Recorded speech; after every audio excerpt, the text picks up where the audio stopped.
Very good. So today is going to be one of our cultural teachings. So what that means is we talk about different things in Judaism, different things that may have to do with Jews that aren't even religious. It's just part of our history. So we embrace that as Jews. We don't just, say, oh, we don't want to know anything about the Jewish people and ignore it. We want to know. We want to know what's going on with our people. So that's what today's teaching will be about.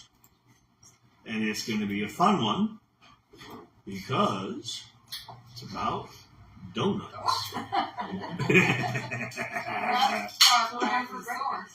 that what you have for breakfast? We had them last night. We had some Dunkin' Donuts.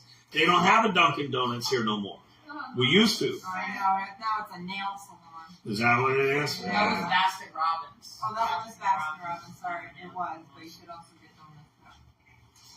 donuts. But we did have a Dunkin' Donuts here, didn't we? At one point, yeah, I think so. Yeah, I think we did. I don't know. So, this is a topic that is very dear to my heart. I love donuts. There are a few names in America that are as instantly recognizable as Dunkin' Donuts. Whether you're driving to work before sunrise, stopping for a quick breakfast on a family trip, or grabbing a cup of, they got good coffee. They do still sell their coffee here. The Dunkin' Donuts, I like it way better than Starbucks. Yeah. Way better. They got good coffee. Or grabbing a cup of coffee on your lunch break, chances are you have seen the familiar orange and pink sign. Millions of people visit Dunkin's stores every day, making it one of the most successful restaurant chains in the world, not just in America. We're going to talk about that. For most people, though, Dunkin' is simply a place to buy coffee and good donuts, good coffee. Few ever stop to ask who started it. Was it a large corporation? Was it a group of investors? Maybe some famous chef? The answer is none of those. Behind the worldwide brand was one man, and he was a Jew. He grew up during one of the most difficult economic periods in American history. He had very little formal education. He was not born into wealth or privilege. Instead, he built his success through determination, hard work, and an ability to recognize opportunities that others overlooked. And his story is not just about coffee and donuts. It is about perseverance. It is about learning from failure. It is about seeing possibilities where everyone else saw ordinary routines. Along the way, he changed the way Americans bought breakfast. And in the process, he left a legacy that reached far beyond the restaurant business. I thought he looks like Peter. Our Peter. Remember Peter? Doesn't he look like him? Dawn's watch. Doesn't he look like Peter? Put a beard on him. Yeah. Well, when I met Peter, he didn't have a beard. When I met him, he was clean shaven. Yeah. It was like maybe 6 months into his becoming really messianic, he started growing a beard. So today, we're going to look at the life of William Rosenberg. Very Jewish name. Very Jewish name. He was the Jewish businessman who founded Dunkin' Donuts. By the end of his story, you may discover that his greatest contribution actually had very little to do with donuts at all. William Rosenberg, we'll tell a little bit about him. He was born in 1916 in Boston. He was born in America, Massachusetts. He was born to Jewish parents of German descent, German Jews. There used to be, before the Holocaust, there were a lot of German Jews. And it was packed full of Jews back then. His family wasn't wealthy. Like many Jewish immigrant families of that era, they valued hard work, honesty, and self-reliance. Those values would shape William for the rest of his life. When William was growing up, America entered the Great Depression, same as my dad when he was born. He was born in the Great Depression. Beginning with the, Don says, yes, he looks like pre-beard Peter. Peter was from New England, too. Wow, same area, back east. Don said that. Peter introduced me to Don, I believe. Is that right, Don? I think so. Oh, Liz says, my dad and my mom used to work at Dunkin' Donuts in Connecticut. Wow. Wow, that's cool. So this all began, the Great Depression, with the stock market crash of 1929. Businesses failed, banks closed, millions of Americans suddenly found themselves without jobs. Families that had been comfortable struggled just to put food on the table. Oh, Don said through the Keplers. Okay. Families had been comfortable, but they struggled now. Young people often had to put their education aside. They'd quit school so that they could help support their parents and their siblings. That's how bad things were. And William was one of these young kids. After completing only the 8th grade, he left school and he entered into the workforce. Many people would see that as a tremendous disadvantage. Without a high school diploma or a college education, the opportunities that were available to him appeared very limited. Yet William refused to believe that his future had already been decided. Instead of focusing on what he lacked, he concentrated on learning everything he could from every job that he held. He didn't see them as failures. If things didn't go right at a job, he learned from it and then moved on and tried to get a better job. In the beginning, he sold newspapers. I remember delivering newspapers when I was 6 years old. That's how we went to Israel the first time. A little kid, and they put the big bags. He used to have these big bags on the front and the back. And the kids would come and push me down, and they were so heavy I couldn't get up. And my dad had to come and set me upright, and he said I looked like a turtle. I couldn't get up.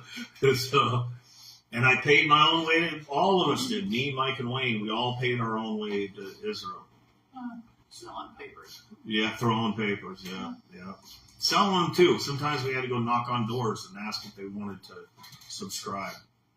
So he worked odd jobs after that. He learned how businesses operated from the ground up. Every customer interaction for him became a lesson. It became a lesson. Every successful salesman became a teacher to him. Every mistake became an opportunity to improve.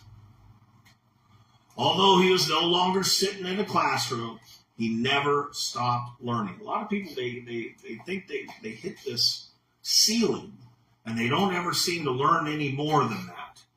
They learn, and then they stop. In Judaism, we teach you keep learning to the day you die. You keep learning, okay? He never stopped learning. And that attitude would become one of the defining characteristics of his life. Many successful businessmen have said that curiosity is more valuable than formal education. I think that's true. And William Rosenberg seemed to understand that instinctively. He paid attention to details that others ignored. He watched how customers made decisions. He observed which businesses attracted repeat customers. That wasn't very popular back then. They didn't know like we know it today. And which ones struggle to survive. Growing up in a Jewish home also meant being part of a community that placed a high value on responsibility, perseverance, and helping one another through difficult times. He learned that in his house. And those qualities became especially important during the hardships of the Depression. Families learned to stretch every dollar. That's something we don't know as well today. People don't know how to make a dollar stretch. You know, he learned how to work together, and he refused to give up even when circumstances seemed overwhelming. So William carried those lessons with him into adulthood. The hardships of his youth did not discourage him. Instead, they prepared him. Let those hard times build you. Don't let them break you down. Let it build you up. Like many men during the Great Depression, William Rosenberg was willing to do almost any honest work that came his way. Don't be so picky sometimes. When I got here to Wenatchee, I worked as a janitor. That's where I started when I got down there. I took the first job I could get. It was in janitorial. So I did that, and then I took over the congregation, and then that's how I did it. So don't be picky. He was not searching for the perfect job. He was searching for experience.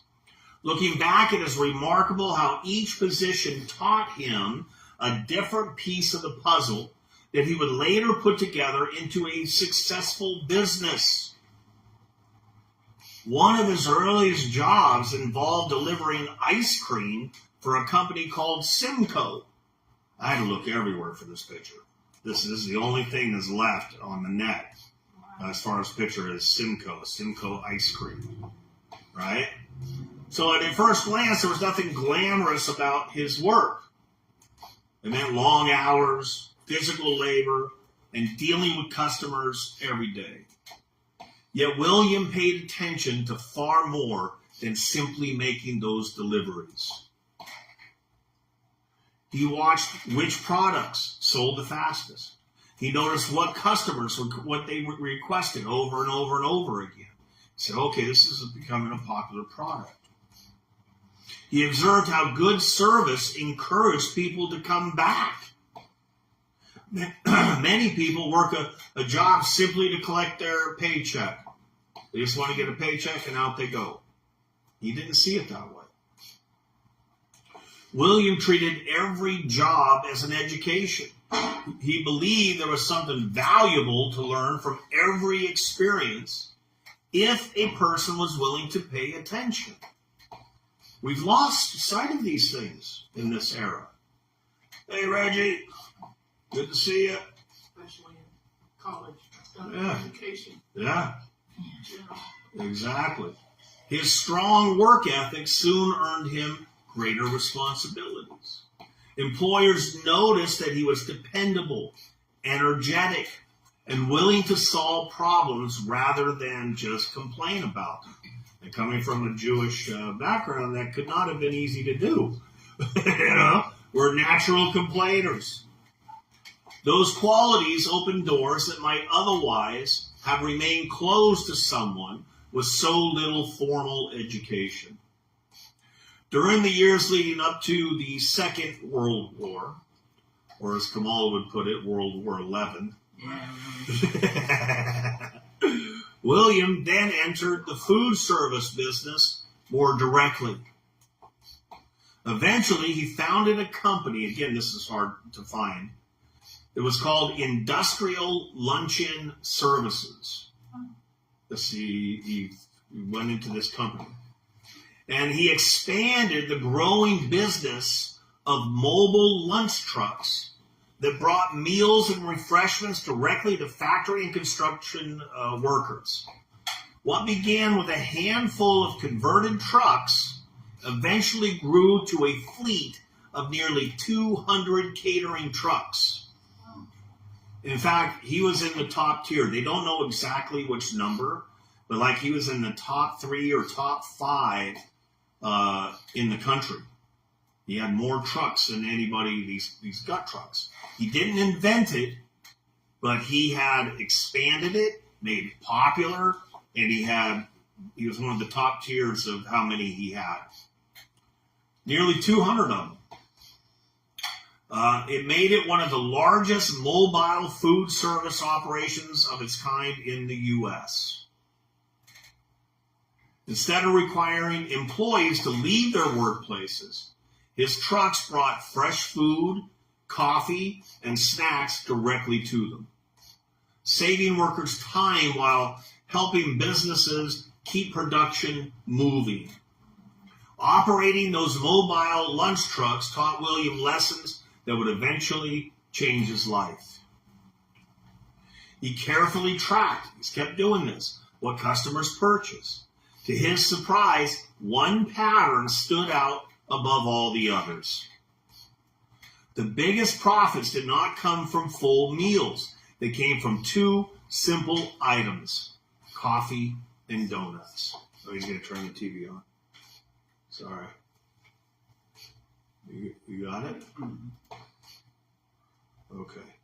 Coffee and donuts. Workers returned day after day asking for those same products. They were inexpensive, quick to serve, and easy to enjoy during a short work break. William realized that while many businesses focused on offering large menus, customers often wanted something much simpler.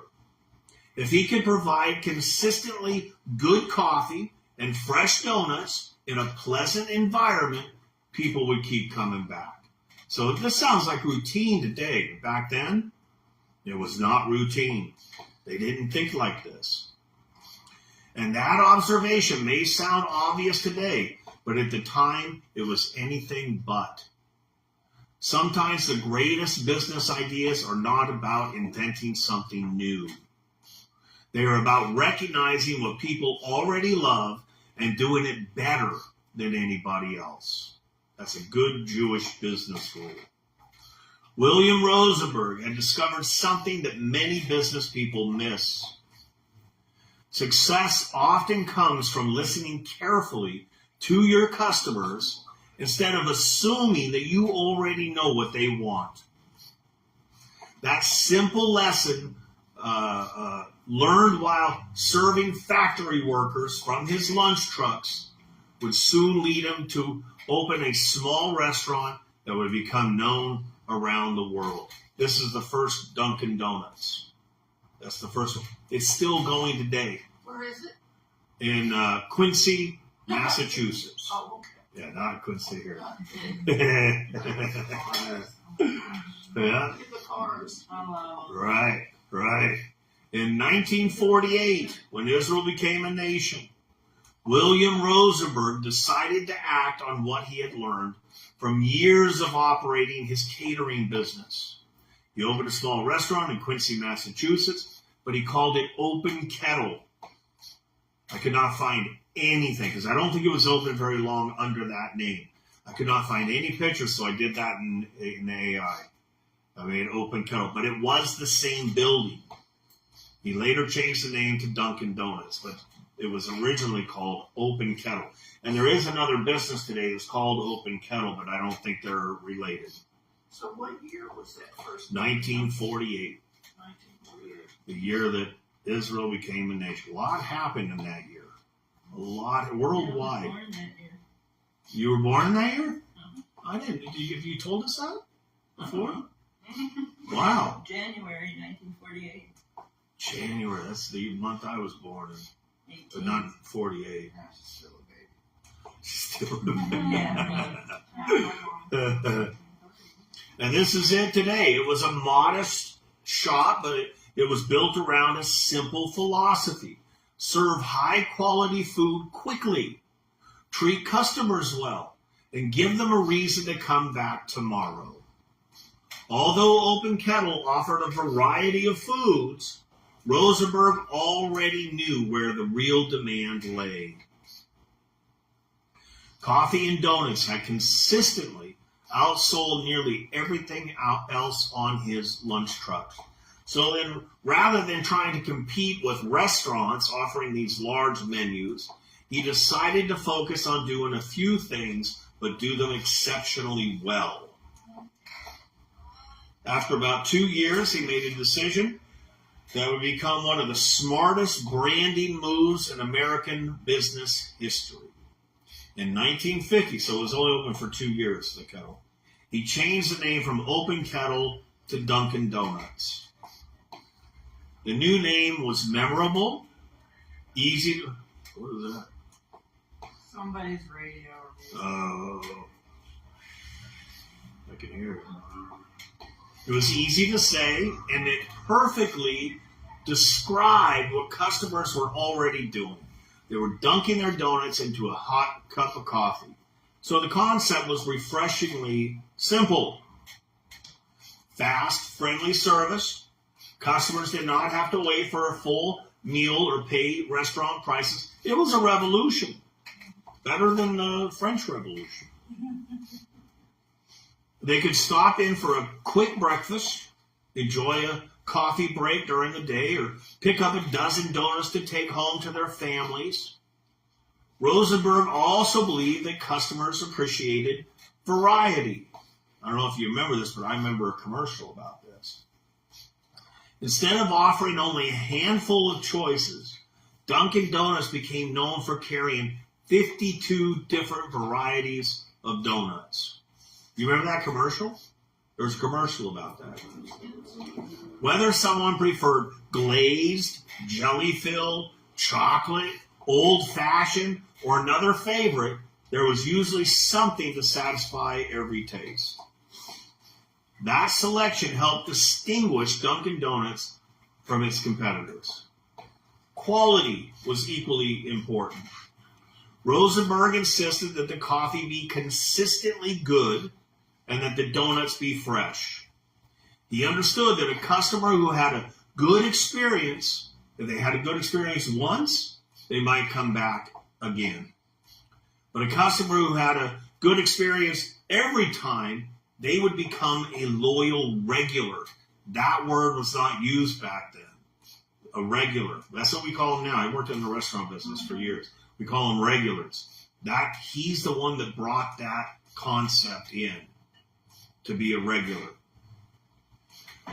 Long before companies spoke about brand loyalty, William Rosenberg was building it one cup of coffee at a time.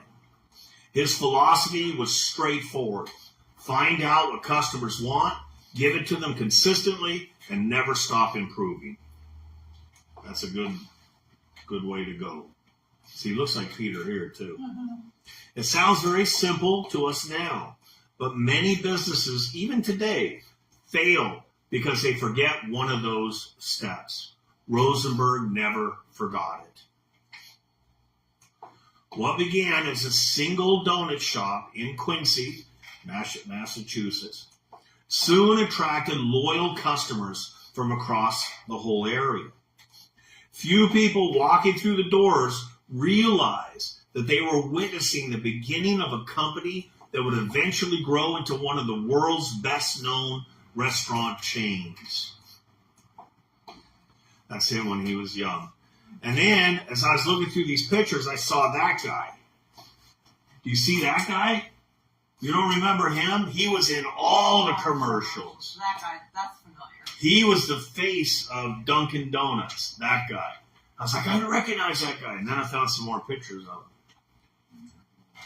So even William probably could not have imagined just how far that little shop called Dunkin' Donuts would one day reach.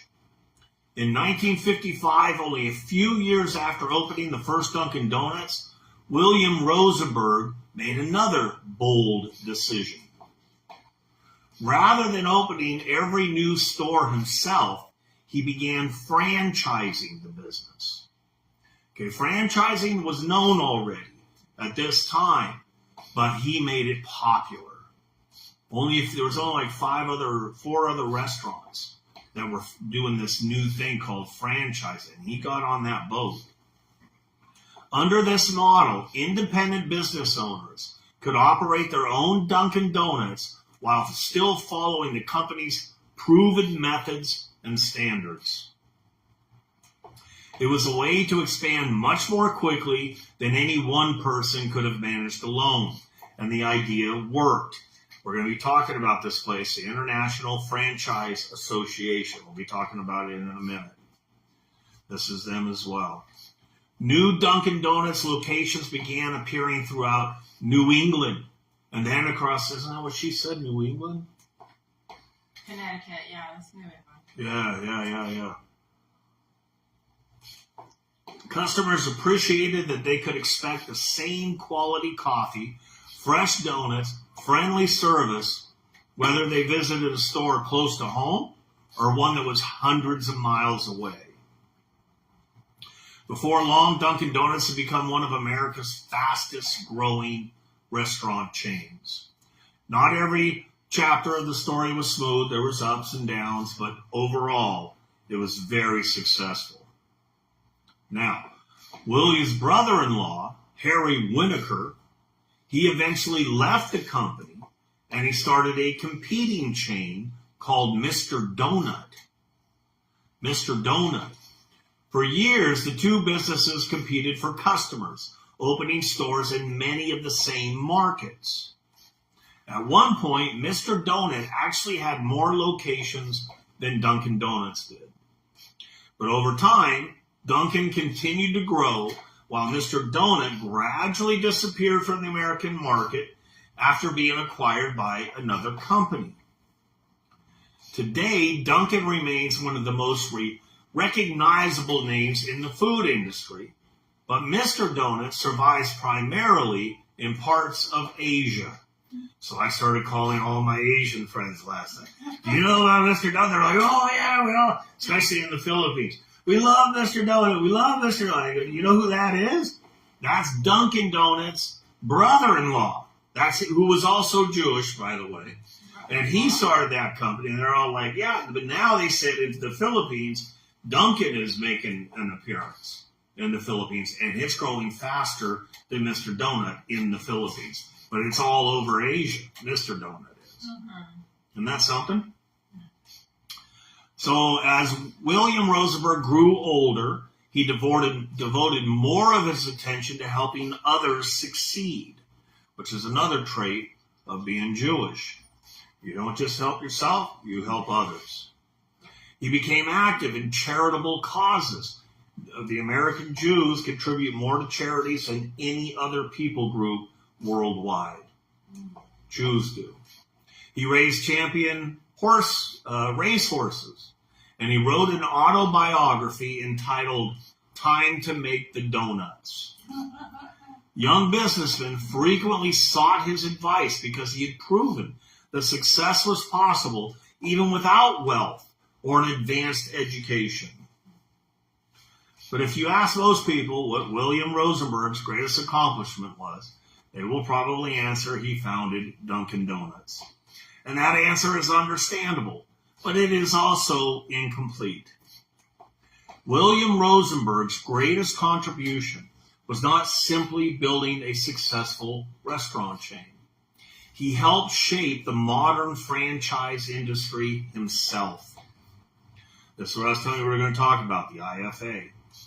In 1960, he became one of the few founders of the International Franchise Association.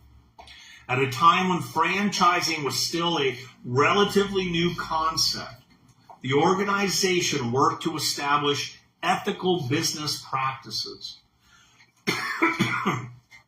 as well as provide education for franchise owners and encourage responsible growth. So he's trying to bring ethics, Jewish ethics, into franchises. Those efforts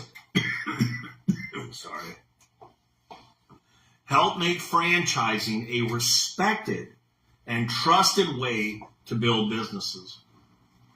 Today, millions of people work for franchise businesses. Millions. These are just some of the companies that are part of the IFA. Oh, thank you. That's good. Thank you very much. Including McDonald's.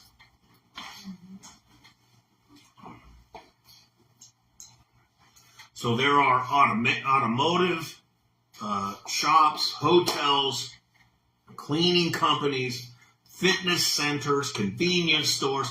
This is the impact that this one man made, this one Jewish guy. And he helped them to operate under the franchise model.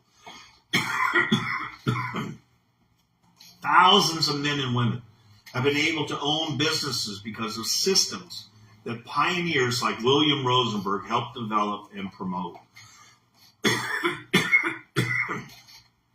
And that truly was his greatest legacy. Most people have never heard his name, even though they recognize the Dunkin' logo instantly. They know the coffee, they know the donuts, but they do not know the Jewish businessman whose vision helped reshape American business. William Rosenberg's life reminds us that success is not determined by how much education we receive, or how much money we start with, or how easy our circumstances are. It is built one decision at a time through hard work, careful observation, perseverance, and the willingness to seize opportunities that other people overlook. The young Jewish boy who left school after the 8th grade because his family needed help did more than create just a famous donut shop. He built one of America's great business success stories, and he helped establish a system that has created opportunities for countless business people around the world. And that is a legacy far bigger than coffee and donuts. I hope you enjoyed the teaching.